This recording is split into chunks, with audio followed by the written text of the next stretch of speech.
भारत में चीन virus HMPV बढ़ुची संक्रमण देश में 4 राज्य में चिन्हट है एचएमपीवी एवं आक्रांत चिन्हट है बेंगलुरु में 2 जन शिशु संक्रमित चिन्हट होता बेले गुजरात अहमदाबाद में जड़े 2 मासर शिशु संक्रमित होता चिन्हट होती एवं बेंगलुरु में 3 मासर शिशु कन्या और 8 मासर शिशु पुत्र संक्रमित होता जमापड़ी सेपरी कोलकाता और चेन्नई में 2 शिशु संक्रमित होती एचएमपीवी संक्रमित चिन्हट होगा पर हाई अलर्ट अच्छा सरकार राज्य में एचएमपीवी संक्रमण नहीं समीक्षा चली संक्रमण रोकने समस्त पदक्षेप निया सहित ए संपर्क में तथ्य संग्रह करा बोली कर्णाटक मुख्यमंत्री सिद्धरमैया कहते एचएमपीवी वायरस केउ स्ट्रेन द्वारा शिशु माने संक्रमित होती स्पष्ट होइनी तेबे उभय सुस्थ थिबा जमापड़ी तेबे कौन संक्रमित विदेश यात्रा कर जमापड़ी सेपटे आइसोलेसन बाध्यतामूलक कर दिल्ली ए वायरस रे संक्रमितों पर कठोर आइसोलेसन प्रोटोकॉल पालन करने को निर्देश रही स्वास्थ्य सुविधा उपरे कड़ा नजर रखा कहुई सेपरी सामान्य रोगर चिकित्सा अम्लजान सहित पारासिटामोल कफ सिरप एवं एंटीहिस्टामाइन्स ब्रोंकोहाइड्लर्स परी अनेक औषध स्टॉक रखा निर्देश रही परामर्श अच्छी परिस्थिति उपर नजर रखी केंद्र स्वास्थ्य मंत्रालय एचएमपीवी संक्रमण नहीं चीन कौन तथ्य देउना तेबे भारत सरकार संक्रमण मुकाबला हाई अलर्ट अच्छा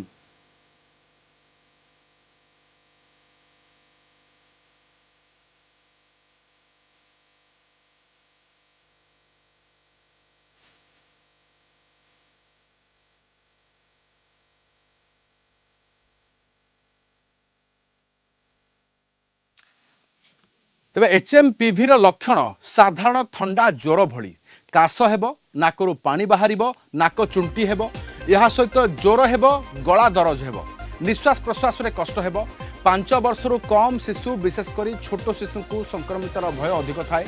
यह सहित 65 वर्ष बयसरू अधिक वयस्क रोग प्रतिरोधक शक्ति कम थिबा व्यक्ति एवं श्वास रोगी सहजरे संक्रमित होबार भय थाए काश और छिंकरू उत्पन्न ड्रॉपलेट द्वारा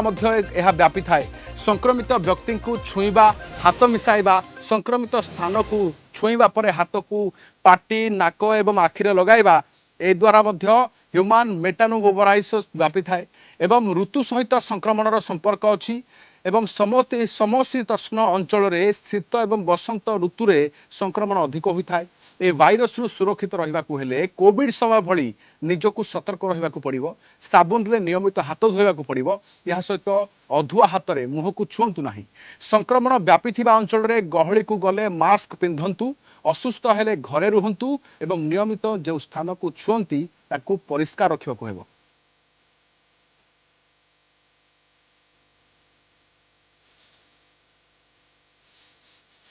ए वायरस नहीं स्वास्थ्य विशेषज्ञ प्रोफेसर डाक्टर जयंत पंडा सहित आलोचना कर रिपोर्टर देवाशीष पंडा सुनिए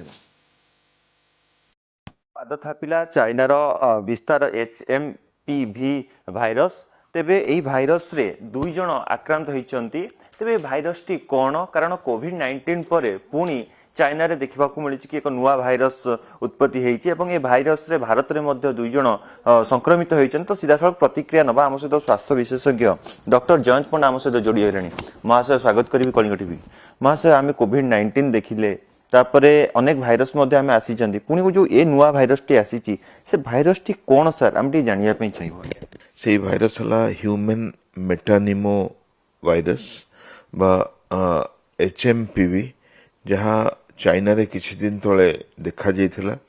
यह गोटे नुआ भूताणु नुहे यह बहुत पुराना भूताणु 20 वर्ष तलू डच साइंटिस्ट माने ताको डिटेक्ट करथिले ता डिटेक्ट हेछि अनेक रोगी को ठारे मते देखा देछि हेले वर्तमान जो स्ट्रेन ए इन्फेक्शन करूछि ता गोटे नुआ स्ट्रेन हेइ पारे काहेकिना शिशु माने अति गुरुतर हेइ पडुचंदी तो वर्तमान चाइना छड़ा अन्य देश रे मध्य ए भूताणु देखागलानी भारत वर्ष आगुरी थे यही एपिसोड रे मध्य डिटेक्ट हेलानी तो आमको यही भूताणुर चिकित्सा और प्रतिषेधक प्रति सतर्कता अवलंबन करने को पड़ो नचेत यह आहु अन्य शिशु को मध्य आक्रांत कर संभावना रही स्ट्रेन एवं जाए जना नहीं कि जेहेतु इंडिया रे आम डिटेक्ट करूँ आम तार जेनोम सिक्वेन्सिंग करूँ अति शीघ्र आईसीएमआर आमर आईएलएस एनालिसिस रे ତାର ଷ୍ଟ୍ରେନ୍ ଜଣା ପଡ଼ିଯିବ। ସାର୍ ମୁଁ ଜାଣିବା ପାଇଁ ଚାହିଁବି ଏ ଯୋଉ ଭାଇରସଟି କେବଳ ଛୋଟ ଛୁଆଙ୍କୁ ଆକ୍ରମଣ କରୁଛି ନା କିଛି ଗୋଟେ ଯୋଉ ବୟସ୍କ ବ୍ୟକ୍ତି ହୁଅନ୍ତୁ କିମ୍ବା ଯୁବପିଢ଼ି ହୁଅନ୍ତୁ କିମ୍ବା କେଉଁ ବୟସ ଦେଇକି ଭାଇରସଟି ଆକ୍ରମଣ କରୁଛି, ଅଧିକ କୋଉ ବୟସକୁ ଆକ୍ରମଣ କରୁଛି ଏ ଭାଇରସ? ଏହା ସାଧାରଣତଃ ଛୋଟ ଶିଶୁଙ୍କର ଭୂତାଣୁ ଆଉ ତାହା 14 ବର୍ଷରୁ କମ୍ ଶିଶୁମାନଙ୍କୁ ଆକ୍ରାନ୍ତ କରିଥାଏ। ଆଜି ଯେମିତି ଆମେ ଦେଖିଲେ କର୍ଣ୍ଣାଟକରେ ଦୁଇଟି ଶିଶୁକୁ ସେ ଡିଟେକ୍ଟ ହେଇଛି, ଦୁଇଟି ଶିଶୁଙ୍କଠୁ। ଆଉ ସେମାନେ ଗତ 3 ତାରିଖରୁ ଆଡମିସନ୍ ଥିଲେ ଆଉ ତାଙ୍କର ଭୂତାଣୁ ପରୀକ୍ଷାରେ ଥିଲା। କିନ୍ତୁ ଯେଉଁମାନଙ୍କ ରୋଗ ପ୍ରତିଷେଧକ ଶକ୍ତି କମ୍, ଗର୍ଭବତୀ ସ୍ତ୍ରୀ ଲୋକ, ଯେଉଁମାନଙ୍କର କ୍ୟାନ୍ସର, ହାର୍ଟ ଡିଜିଜ୍ ବା ଆଜମା ଅଛି, ସେମାନଙ୍କର ମଧ୍ୟ ଏହି ଭୂତାଣୁରେ ସଂକ୍ରମିତ ହେବାର ସମ୍ଭାବନା ରହିଛି। ଯଦିଓ ଶିଶୁମାନେ ବେଶୀ ଆକ୍ରାନ୍ତ ହୋଇଥାନ୍ତି, ଅନ୍ୟମାନେ ଆକ୍ରାନ୍ତ ହେବେ ନାହିଁ ସେମିତି କିଛି ଡିକ୍ଟେମ୍ ନାହିଁ। ତ ସମସ୍ତେ ସତର୍କ ରହିବା ଦରକାର। ସାର୍ ଆର ସିମ୍ପଟମ୍ କ'ଣ ରହୁଛି? କାରଣ କୋଭିଡ୍-19 ସମୟରେ ଆମେ ଦେଖୁଥିଲେ କି ଯୋଉ ନାଜଲରେ ପ୍ରୋବ୍ଲେମ୍ ହବା କିମ୍ବା ଥ୍ରୋଟ୍ ଇନଫେକ୍ସନ୍ ହବା କିମ୍ବା ନିଶ୍ୱାସ ପ୍ରଶ୍ୱାସ ନେବାରେ ଅସୁବିଧା ହବା, ତାର ଯୋଉ ସିମ୍ପଟମ୍ ଗୁଡ଼ା ଥିଲା, ତ ସାର୍ ଏଇ ଯୋଉ ନୂଆ ଭାଇରସଟି ଆସିଛି ତାର ସିମ୍ପଟମ୍ କ'ଣ ରହିଛି ଆଜ୍ଞା? ଥଣ୍ଡା ହେବା, କାଶ ହେବା, ନାକ ବନ୍ଦ ହେଇଯିବା, ଛିଙ୍କ ହେବା, ଛାତି ବଥା ହେବା, ଧଇଁସଇଁ ଲାଗିବା, ଅକ୍ସିଜେନ୍ ସାଚୁରେସନ୍ କମ୍ ପଡ଼ିବା ବା ନୀଳ ହୋଇଯିବା, ଏହି ପ୍ରକାର ଲକ୍ଷଣ ଛୋଟ ଶିଶୁଙ୍କ ପାଖରେ ବର୍ତ୍ତମାନ ଦେଖା ଦେଉଛି। ଆଗରେ ଅନ୍ୟ କିଛି ଲକ୍ଷଣ ବା ଅନ୍ୟ ସିଷ୍ଟମର ଦେଖା ଦେଇପାରେ, କିନ୍ତୁ ବର୍ତ୍ତମାନ ଆପଣ ଶ୍ୱାସନଳୀ ପ୍ରଦାହ ବା ରେସ୍ପିରେଟରୀ ଡିଷ୍ଟ୍ରେସର ଲକ୍ଷଣ ହିଁ ଦେଖା ଦେଉଛି। କୋଭିଡ୍-19 ଠାରୁ ଏହା ଅତ୍ୟଧିକ ବିପଜ୍ଜନକ ନା ତାଠାରୁ ମାନେ ଯଦି ଇଏ ରହୁଛି ଭାରତ ବର୍ଷରେ ତାଠାରୁ ଅଧିକା କ୍ଷତି କରିପାରିବ କି କୋଭିଡ୍-19 ଠାରୁ ସାର୍? ଆମେ ଯଦି ମୃତ୍ୟୁହାର ଦେଖିବା ତାହେଲେ ଏହା କୋଭିଡ୍-19 ଠୁ ବି ବେଶୀ କ୍ଷତିକାରକ, କାହିଁକିନା ପାଖାପାଖି 1/3 ଶିଶୁ ମୃତ୍ୟୁବରଣ କରିଛନ୍ତି। 1000 ପାଖାପାଖି ଇନଫେକ୍ସନରେ 300 ପାଖାପାଖି ଶିଶୁ ମୃତ୍ୟୁବରଣ କରିଛନ୍ତି। କିନ୍ତୁ ଏଇ ଭୂତାଣୁ ଆରମ୍ଭ ହଉ ହଉ ଆମକୁ 1/3 ଡେଥ୍ ରେଟ୍ ବା 30%ରୁ ଉପରେ ଡେଥ୍ ରେଟ୍ ରିପୋର୍ଟ କରାଉଛି। ତ ନିହାତି ଭାବରେ ଏହି ଷ୍ଟ୍ରେନ୍ ଭୟଙ୍କର ଅନୁଭୂତ ହେଉଛି। ହେଲେ ଆଗକୁ ଆମର ଯେଉଁ ସର୍ଭିଲାନ୍ସ ସିଷ୍ଟମ୍ ଅଛି, IDSP ଅଛି, ସେଥିରେ ଆମେ ଜାଣିପାରିବା ଏହା କେତେ ମାରାତ୍ମକ। MPV ଭାଇରସଟି ସମ୍ପୂର୍ଣ୍ଣ ରୂପରେ କୋଭିଡ୍-19 ଠାରୁ ଅଧିକ କ୍ଷତିକାରକ ବୋଲି ମଧ୍ୟ ସ୍ପଷ୍ଟ ଭାବରେ ଡକ୍ଟର ଜୟନ୍ତ ପଣ୍ଡା ପ୍ରତିକ୍ରିୟା ଦେଇଛନ୍ତି। କଟକରୁ ଭିଡ଼ିଓଗ୍ରାଫର ସ୍ୱୟଂଙ୍କ ସହିତ ଦେବାଶିଷ ପଣ୍ଡାଙ୍କର ରିପୋର୍ଟ, କଳିଙ୍ଗ ଟିଭି। जे HMPV भाइरस रो भय घारिछि एबे नियमित कहा जाउछि जे जेमिति कोविड बेले कोरोना समय जेमिति आमे जे सब नियम व्यवहार करथुले, नियम द्वारा आमे सुस्थ रहुथुले, सुरक्षा देइथिले निजे निजकु, ठीक सही परी एबे मध्य पालन करबा को हेबो, कारण कोविड टारु मध्य अति भयंकर बोली विवेचना करा जाउछि। गोविंद बारिक आम सहित रहिलेनी। गोविंद, जे कौन रही स्थानीय लोकों पाखरे वर्तमान यहाँ केमिति ग्रहण करुछंती, विभिन्न हस्पिटाल चित्र केमिति अछि, 2 जण संक्रमित चिन्हट हेलेनी, यहाँ परे सरकार भी परामर्श देइछंती, कौन रही स्वास्थ्य सतर्कता एवं वास्तव में यहाँ प्रतिक्रिया कौन? निहाती मुझे कहबी जहाँकि जितेबले जो आम देखा जो 2 जण संक्रमण चिन्हट होती बेंगलोर जो बाप्टिस्ट हॉस्पिटल जड़े डिस्चार्ज होती 3 वर्षर शिशु, तापर जड़े जो 8 मास शिशुटे आडमिशन होती। आम जी कहबा ये घटन मुझे कहबी बर्तमान जहाँकि जे स्वास्थ्य मंत्री अच्छा दिनेश पुंडारा प्रेसमिट डाकी गणमाध्यम को सूचना देते अनेक गाइडलाइन आसी कर्णाटक स्वास्थ्य विभाग पक्षर आम कहबा ए संपर्क में अनेक गाइडलाइन अच्छी कि पूर्व मो गाइडलाइन कहवा पूर्व आम सहित जड़े वरिष्ठ प्रवासी ओडिया अच्छा जो गाइडलाइन आसी से संपर्क में किसी पचार जो बर्तमान कर्णाटक सरकार पक्षर जो गाइडलाइन आसी आम कहबा कौन कहे केते लोक बर्तमान कोरोना को बहुत भय खोलते बर्तमान आपन कौन कहे केते भयभीत होगा ना सचेतन होगा ना कौन करबा कौन कहे? देखो सचेतन हवा दरकार किंतु एपर्यंत सचेतनता जोड़ा हवा दरकार है ही नहीं, स्टार्ट है ही नहीं। किंतु आपण माने देखुथिबे एई पुणी एबे चीना रे आउ जोड़े बाछि संक्रमण को बड़ी बड़ी चली। तो मु सबु जनसाधारण को अनुरोध करबी जो गवर्नमेंट ऑफ कर्नाटक जो गाइडलाइन करी मास्क पिंधिबा दरकार, प्लीज मास्क पिंधंतु।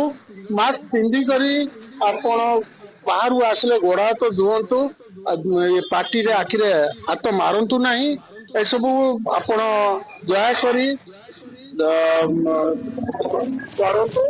जो द्वारा कि आपण संक्रमण को रोकिबारे ନିଶ୍ଚୟ ସାହାଯ୍ୟ କରିବ। ଯେମିତି ସରକାର ପକ୍ଷରୁ ଗାଇଡଲାଇନ ଅଛି ଆମର ଆପଣ ବାଙ୍ଗାଲୋର ରହୁଛନ୍ତି ବାଙ୍ଗାଲୋରରେ ହିଁ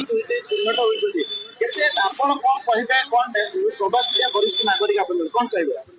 ଦେଖନ୍ତୁ ସବୁ ନାଗରିକ ବରିଷ୍ଠ ହୁଅନ୍ତୁ ଛୋଟ ପିଲା ହୁଅନ୍ତୁ ଆପଣ ଦେଖିବେ ବରିଷ୍ଠ ନାଗରିକ ଆପଣ କହୁଛନ୍ତି କିନ୍ତୁ ଏବେ ତ ଛୋଟ ପିଲାମାନେ ତ ସମସ୍ତଙ୍କୁ ମୋର ଅନୁରୋଧ ଯୋଉ ଗଭର୍ଣ୍ଣମେଣ୍ଟ ଅଫ କର୍ଣ୍ଣାଟକର ଗାଇଡଲାଇନ କୁ ପାଳନ କରନ୍ତୁ ଦୟାକରି ପାଳନ କରନ୍ତୁ। ଆପଣ ଯଦି ସଂକ୍ରମଣକୁ ରୋକିବାକୁ ଚାହୁଁଛନ୍ତି ଦୟାକରି ଗଭର୍ଣ୍ଣମେଣ୍ଟ ର ଗାଇଡଲାଇନ କୁ ପାଳନ କରନ୍ତୁ ଏବଂ ଏଇଟା ରୋକିବାରେ ଆପଣଙ୍କୁ ଟିକେ ସାହାଯ୍ୟ କରିବେ। ନିହାତି ମୁଁ କହିବି ଯାହା ସୂଚନା ଆମେ ଯେମିତି ପ୍ରତିକ୍ରିୟା ନଉଥିଲେ ଯେମିତି ସେମାନେ କହୁଥିଲେ ଯେ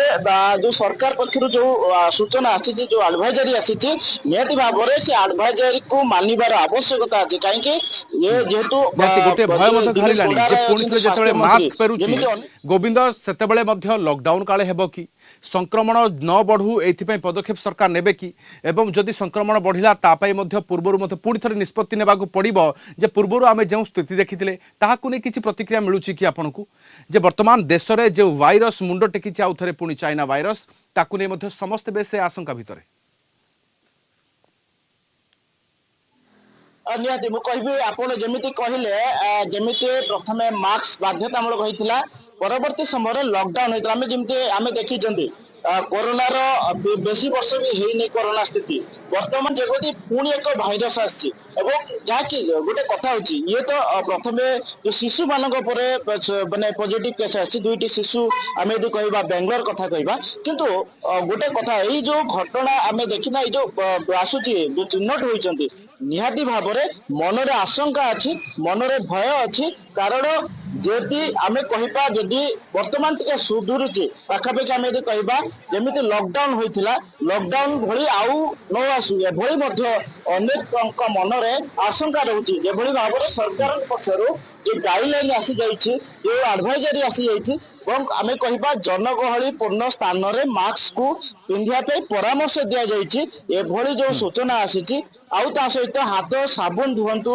ବାହାରୁ ଆସିଲେ ଗୋଡ ହାତ ଧୁଅନ୍ତୁ ଯେଭଳି ଭାବରେ ଆମେ ପ୍ରତିକ୍ରିୟା ନେଉଥିଲେ ସେଭଳି ଯୋଉ ସରକାର ପକ୍ଷରୁ ଯୋଉ ଆଡଭାଇଜର ଆସେ ତା ସହିତ ସମସ୍ତଙ୍କୁ ଅନୁରୋଧ କରିଛନ୍ତି ଆମେ ହଁ ଏଇ ଯୋଉ ଭାଇରସକୁ ତ ଆଉ ନିହାତି କିନ୍ତୁ ଯେଭଳି ଭାବରେ HMPV ଭାଇରସ କେତେ ବିପଦପୂର୍ଣ୍ଣ ଏବଂ ପୁଣି ଥରେ সেই করোনা স্থিতি ଦେଖିବାକୁ ମିଳିପାରେ କି ଏବଂ ଯେହେତୁ ଦେଶରେ ସଂକ୍ରମିତ ଚିହ୍ନଟ ହୋଇସାରିଛନ୍ତି ବିଭିନ୍ନ ସ୍ଥାନରୁ ତେବେ ସେଇଥିପାଇଁ ମଧ୍ୟ ଆଶଙ୍କା ବଢ଼ିଛି କୁହାଯାଉଛି ଯେ ପୁଣି ଥରେ ମାସ୍କ ବ୍ୟବହାର କରନ୍ତୁ ଯଦି ଭିଡ଼ ସ୍ଥାନକୁ ଯାଆନ୍ତୁ ନାହିଁ ଅଯଥା ଗହଳିପୂର୍ଣ୍ଣ ସ୍ଥାନକୁ ଯାଆନ୍ତୁ ନାହିଁ କାମ ନଥିଲେ ବହୁତ ବହୁତ ଧନ୍ୟବାଦ ତମାମ ସୂଚନା ପାଇଁ।